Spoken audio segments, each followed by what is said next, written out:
Hello and welcome to Ashrit Parvangada's Tipping Points, a podcast where I look at historical tipping points that affected me and probably you personally.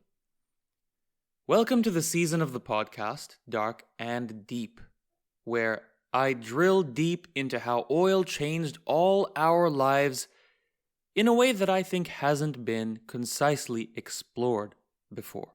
In the last episode, World Eater, we looked at how the USA went from being a middle power to being the largest producer of oil in the world by far, enabling it to make a claim as the global food chain's top dog. The top dog. But this isn't something the established powers of the world were that familiar with just yet, partly because they didn't have a grasp yet of how important oil would become to the 20th century, and partly also because they didn't quite have easy ways of assessing the situation all over the world, right? There was no internet. Well, they're all in for a rude wake-up call.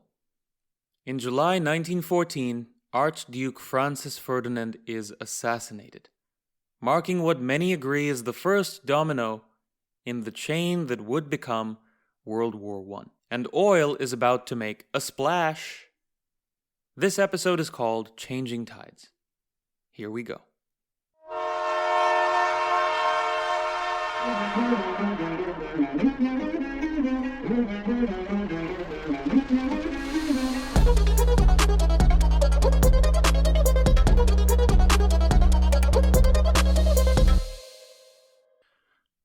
On July 3rd, 1915, J.P. Morgan, not the company, the guy, the USA's most powerful banker, the J.P. Morgan, was assaulted by an armed gunman in his Long Island mansion. The assailant wounded Morgan in his thigh before the assailant was subdued. Morgan survived.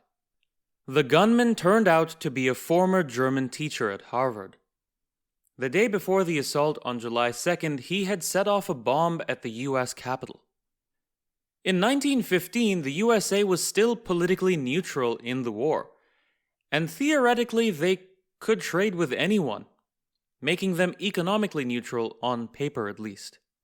But in practice, the US was trading more with the Allied forces, Britain and France. As Britain and France waded deeper into the costliest war in history, they needed loans to keep themselves afloat. And J.P. Morgan, an Anglophile at heart, would gladly give it to them. In the words of Christopher Capozzola, associate professor of history at MIT, quote, "If you sympathized with Germany, then Morgan was your ultimate enemy. And because he was so powerful as an individual, it was actually possible to believe that assassinating him could actually stop the war." End quote. But Morgan survived the assassination attempt and continued to support the Allies with money, food, and arms. Until World War I, the early 1900s were marked by recession and fear in the USA. A panic of 1907 led to a bank run, that meaning that everybody tries to withdraw their money at the same time, making the banks go bankrupt. The New York Stock Exchange fell by 50% from its peak. The panic would have spread further if not for the intervention of J.P. Morgan himself, who pledged large sums of his own money and convinced other New York bankers to do the same to shore up the bank reserves. In 1910, another minor panic would tumble the stock market by 26%. And another recession in 1913 sent business activity down by 25% and industrial activity down by 15%. So you could say in the years between 1907 and 1913, the US faced 3 pretty major recessions. It was due to all these market failures that the US introduced the Federal Reserve Act, which created the central banking system that the US Fed still more or less uses to this day. In 1914, At the beginning of World War I, fears of crashing European markets led to a closure of the New York Stock Exchange for 3 whole months, out of fears of another bank run. This was the longest suspension in the New York Stock Exchange's history. But sentiment would quickly change. World War I was often referred to as the War of Production, because it was the first time that mass production met with millions of men fighting in the field. They had to be equipped, fed, transported, and the faster each power could do that by relying on industrial means, the better off they became in the war. This was simply not true in the last existential mainland European war that happened, the Napoleonic Wars, where industrial production wasn't quite what it was in the early 1900s. Now, in World War I, during the first 2 years of combat, the USA was neutral, but exports grew from $2.4 billion in 1914 to $6.2 billion in 1917, almost triple in 2 years. This came in the form of cotton for clothes, wheat for food, brass for equipment, rubber, automobiles, machinery, gunpowder, and other raw goods. The flood of money into US manufacturing meant unemployment dropped from 16.4% in 1914 to 6.3% in 1916, and it would further fall to 1.4% as the war continued. All of this was happening in an environment that was relatively oil independent. The powers of the world weren't entirely reliant on oil yet. At the beginning of World War I, railways were the primary way in which large quantities of people, ammunition, and food could be transported hundreds of kilometers to be distributed where it was needed. This is one of the strategies that became apparently a good one during Germany's war in 1870 against France, where the country of Germany was unified into what we know it as today, Germany. Right? Before that, it was just Prussia, the various other Catholic states in the south, and often they were at war with each other or at least playing each other in a grand political game. There's a great book on this called The Iron Kingdom. It's about Prussia's rise and how it formed pretty much what we know Germany today. So there's actually a funny story about just this topic, right? I live in Berlin, in Germany, and there's a national holiday in Germany called Reunification Day. And I thought they were celebrating when Germany became a country in 1870. Most other countries celebrate this, right? India celebrates its Independence Day, the US celebrates its Independence Day. So my frame of reference was, okay, Reunification Day is the time that Germany reunified into one political entity. So one Reunification Day, I went up to a German and said, hey, nice one kicking France's ass to become a country. And this person was puzzled, maybe even slightly offended. They then told me that Reunification Day is about East and West Germany reuniting after the Berlin Wall came down, and I felt like a bit of an idiot. Turns out Germans don't celebrate anything before 1990, except maybe Christmas and a few other religious holidays like that. I wonder why. Anyway, back to our story. So, at the beginning of World War I, German troops would travel by rail. And then they would walk with all their equipment, maybe by horse if they were lucky. They'd go large distances to actually get to where they were going.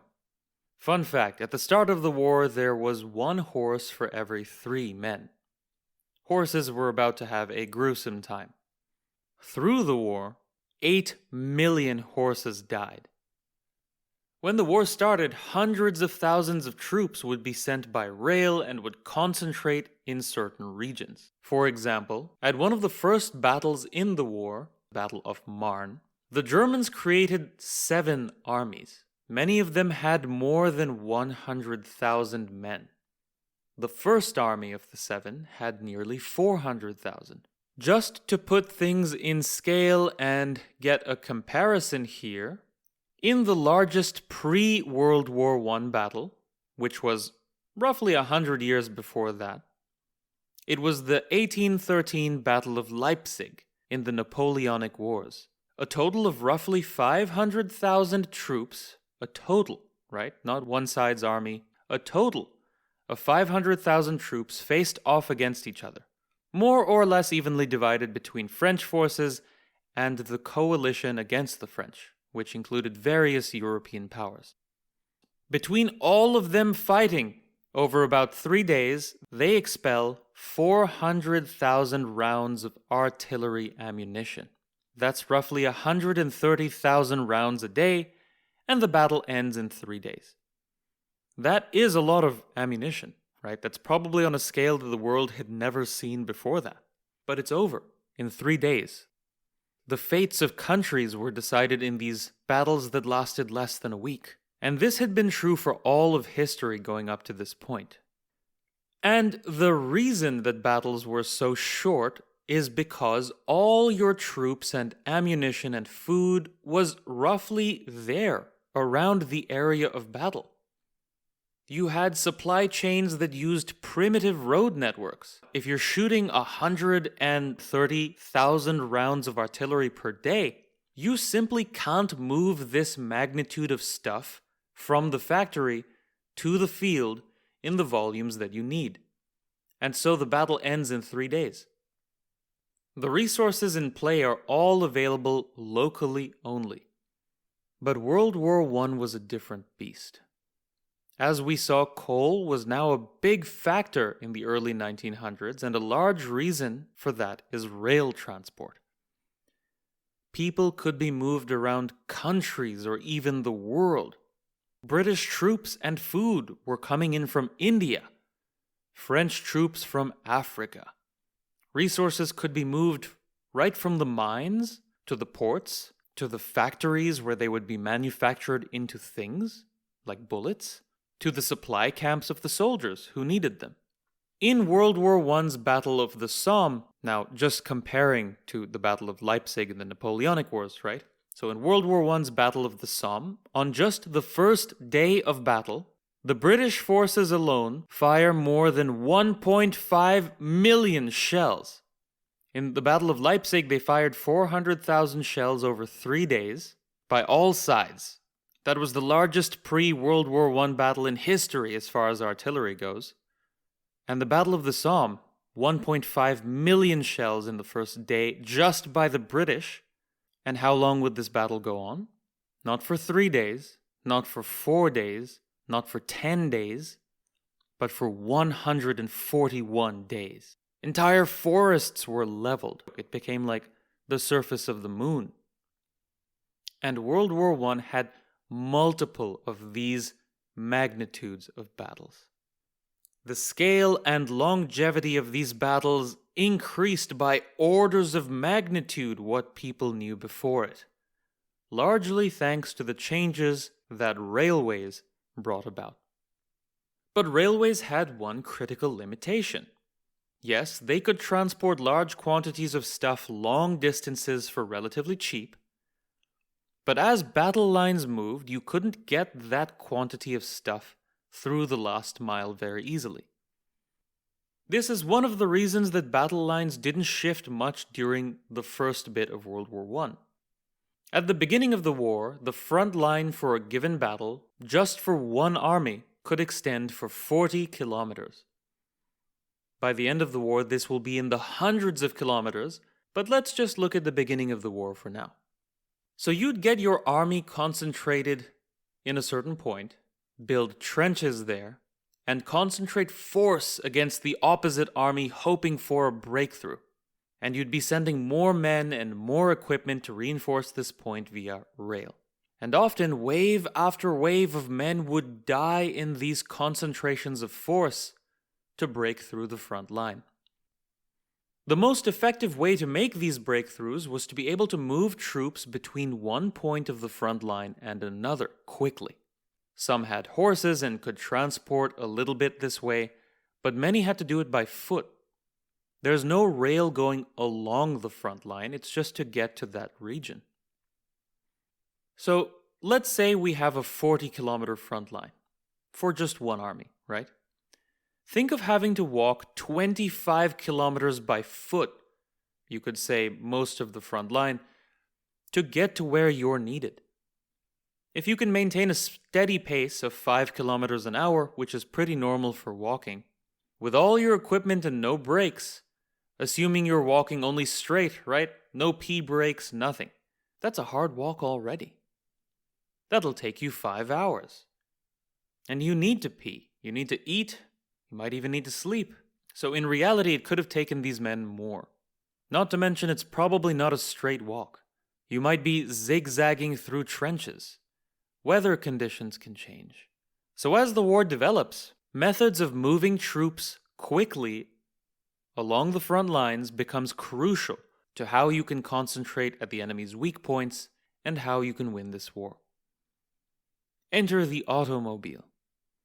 Throughout the war, energy transitions took place from horse to fuel-powered trucks, and even from coal to oil-burning ships. To break the stalemate of trench warfare, the British invented an armored vehicle powered by an internal combustion engine, codename tank, which we still call it today. This was used in 1916 at the Battle of the Somme for the first time ever. Germany at the beginning of the war had no plans for oil at all, or no mainstream one that we know of. They had access to coal and relied on their coal-powered rail and then on good old manpower to get where they needed to go.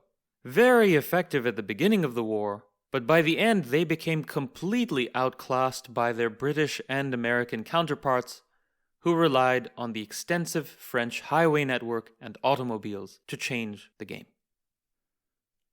You would transport all the troops and the food and the ammo to the front line, and then it could get another few dozen kilometers from there by horse or by foot. And so your front line would push forward a few kilometers before your supply lines are kind of stretched, and then your front line would be weakened relative to the enemy's front line, and you would have to get pushed back. And all this while wave after wave of human and horse and material are just being shredded. A man named John J. Pershing, commander of the American Expeditionary Force in Europe during World War I, said, quote, "Infantry wins battles, logistics wins wars." End quote. So what became apparent in battles as time went on is that for this kind of last-mile transportation, there's no better substitute than a machine powered by oil. One of the reasons that horsepower was at that time and still is used as a metric for cars is because back then in World War I, it was genuinely crucial for motor vehicles to be compared to horses. So if you have a car, I might ask you, Okay, but how many horsepower is it? You might say it's 20 horsepower. 20 horsepower for that little thing? By God, that's impressive. When the UK entered the Battle of the Somme with an expeditionary force in France in 1914, they were supported by 827 cars and 15 motorcycles. That's probably the amount of vehicles that are in my neighborhood in Bangalore.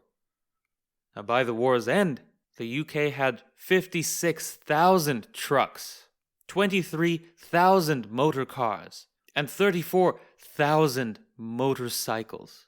The French army started with 6,000 cars in its possession, including 150 trucks. By the end of the war, they had 15 times more cars. The number of motorized army squadrons increased in the British Army from having about 7,000 soldiers in 1914 to 325,000 in 1918 on the day of ceasefire. That's about a 50 times increase. This strategic flexibility was not only noticed on land, but in the air and at sea. The Great War started with Britain having a few hundred planes, and by the end of the war, Britain had produced 55,000 airframes. France built 68,000. Germany 48,000, though only a fraction of these remained at the end of the war. And pretty much all of these machines, from the cars to the planes and gradually even the ships, relied on oil as fuel. In this way, oil became one of the most quintessential resources for determining a nation's military power. Where did the oil come from? Well, if you listened to the last podcast episode, you might guess the oil came overwhelmingly from the United States of America. The USA supplied 80% of the Allies' petroleum. America's greatest contribution to the war was supplying the Allies with vast quantities of oil. The French economist Frances de Lacy said that the victory of the Allies was the triumph of the Allied truck over the German railway, the truck being gasoline-powered and the German railway being coal-powered. By the way, Germany had pretty much no plan for how it was going to acquire more oil because Germany is effectively a landlocked country. Yes, they have a northern sea, but they are more or less landlocked because the UK controls the sea. And so Germany decided to rely on coal, which it could reliably get from within its network of alliance. The French had a vast network of roads. They were, at roughly the beginning of the war, the largest car producer in the world, though they would be overtaken by the USA very quickly. And the French network of roads complemented the USA's strength in oil supply and truck production perfectly. George Curzon, Viceroy of India, who the British call Lord George Curzon, but I as an Indian will do no such thing, said, quote, The Allies floated to victory on a wave of oil. End quote. Now, oil wasn't the only factor. Manpower was also important, and the British and French had access to vast reserves of manpower from their colonies. But those praisers of oil, George Curzon and the French economist Frances de Lacy, don't say that for no reason. It was known by the end of the war that this is the thing that took the Allies to victory, or at least a very important part of it. And with that, by the end of World War I, the whole world knew that a new era of oil had been ushered in. The era of the hydrocarbon man, as said by Daniel Yergin in his book, The Prize, the epic quest for oil, money, and power. It's a great read, by the way. Everyone knew at the end of World War I that they who master oil would master the world. And no country was in such an advantageous position to do that as the United States of America. How the United States capitalized on this, to a large extent, creates the world that we live in today. We'll cover that in a future episode of this season, but before that we'll get to some other juicy, oily stuff. This is Ashrit Parvangada's Tipping Points. I hope you enjoyed this episode, and see you next time.